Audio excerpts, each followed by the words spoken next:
अस्सलामु अलैकुम व रहमतुल्लाहि व बाराकातुहू। बिरादरने मिल्लते इस्लामिया ও জামাতি ভাই বোনরা, বড় দুঃখের সাথে আমাকে বলতে হচ্ছে যে আজকে থেকে আমাদের মসজিদের তালা বন্ধ থাকবে। আজকে থেকে আমাদের মসজিদের তালা বন্ধ থাকবে। আজকে থেকে আমাদের মসজিদের তালা বন্ধ থাকবে।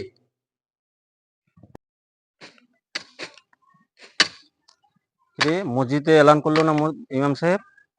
মসজিদে এলান করলো, কি কারণে দিয়ে করলো? কি বললো? মসজিদে তালা বন্ধ, মসজিদে তালা বন্ধ বললো। কি কারণে? সেটা তো ইমাম সাহেব তো কোনোদিন এরকম বলে না, আজকে করলো। চলো তো একবার গিয়ে দেখে আসি। চলো তো গিয়ে দেখে আসি। ইমাম সাহেব, হাই, কি হলো? মসজিদের ইমাম সাহেব কেন এলান করলো যে আজকে থেকে মসজিদের তালা বন্ধ, মসজিদে যেতে হবে? শুনি আসি তো, ইমাম সাহেব এরকম এলান কেন করলো? এরকম আগে তো কোনোদিন করে নাই। আজকে ইমাম সাহেব বললো কি মসজিদের তালা বন্ধ থাকবে, কি ব্যাপার শুনে আসি। কই ইমাম সাহেব তো পাওয়া গেল না। এখানে রুমে আছে, এখানে তাই দেখি আপনি। ওই তো ইমাম সাহেব। আসসালামু আলাইকুম ইমাম সাহেব। ইমাম সাহেব কেন এরকম বললো? আপনারা শুনলেন তো? আমরা তো শুনলাম। কেন এরকম কথা বললো ইমাম সাহেব কি মসজিদ থেকে আজ থেকে মসজিদের তালা বন্ধ থাকবে, কি ব্যাপার? শুনলাম তো আমরাও।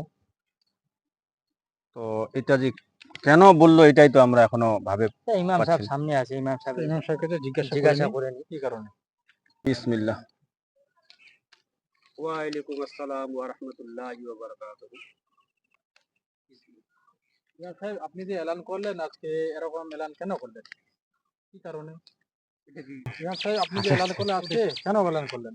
আজ থেকে বললে মসজিদের তালা বন্ধ থাকবে, কি ব্যাপার নিয়ে?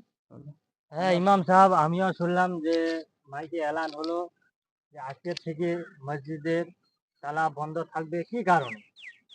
আগে তো শুনিনি, আজকে হঠাৎ করে কি কারণে এটা শুনতে চাই। আমরা জানতে চাই কি কারণে, কি কারণে? আপনার এই যে আপনি যে মাইকে এলান করলেন, এই এলান করাটা আপনার ঠিক হলো না। কত মানুষ শুনে নিল যে আজকে আমাদের মসজিদের তালা বন্ধ। একটা জামাতের মানুষের মান সম্মান আছে না আমরা আপনাকে রাখছি। তো আপনি যে এলান করলেন, এই এলানটা একটা প্রভাব ফেলবে গ্রামের মানুষের সাথে। আমি একটা এত বড় মুরব্বী মানুষ আছি, তো আপনার এটা করাটা ঠিক হয়নি। আমি বিগত কয়েকদিন ধরে, অনেক বছর ধরে আমি আজান দিচ্ছি মসজিদে। আজান হয় আর নামাজও পড়তে হয়। ফজরের আজান, জোহরের আজান, আসরের আজান, মাগরিব, এশা, 5 ওয়াক্তে আজান দিই। আজান দেওয়ার পরে আমি একাই নামাজ পড়ি মসজিদে। তো আমাদের এই এলানটা যে আমি আজকে করেছি, অনেক বড় দুঃখের বিষয় নিয়ে আমাকে এলান করতে হয়েছে যে আজানের পর মসজিদে আমি একাই নামাজ পড়ি।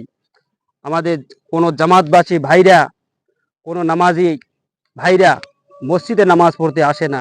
আমি জানি যে আমাদের জামাতে অনেক ভাইগণ আছেন যারা 5 ওয়াক্তে নামাজ আদা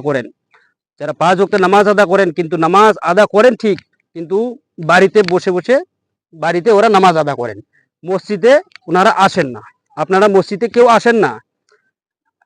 তো আপনারা একবার ভাবুন যে আমরা কেমন মুসলমান, মসজিদ, আমরা একটা এত বড় একটা মসজিদ বানিয়ে নিয়েছি। কার জন্য বানিয়েছেন? শুধু আমার ইমাম সাহেবের জন্য আপনারা মসজিদ বানিয়েছেন? সবার জন্য বানিয়েছি আমরা সবাই জানি যে আমাদের প্রতি নামাজ ফরজ।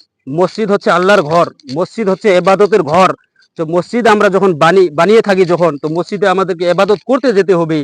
আপনারা একবার ভাবে দেখুন कि शेर फरमाते हैं, मस्जिद तो बना ली शब भर में इमाम की हरारत वालों ने, मन अपना पुराना पापी था बरसों से नमाजी बन न सका। তো এই বিষয় নিয়ে আমাকে এই এলানটা করতে হয়েছে, বড় আফসোসের সহিত আমাকে এলান করতে হয়েছে যে মসজিদ আমাদের আজকে থেকে তালা বন্ধ থাকবে। ঠিক আছে ইমাম সাহেব, আমাদের ভুল হয়ে গেছে, আপনাকে আমরা খারাপ ভাবছিলাম। ঠিক আছে, আমরা আজকে থেকে ইনশাআল্লাহ চেষ্টা করব 5 ওয়াক্ত নামাজ আমরা মসজিদে আদায় করব।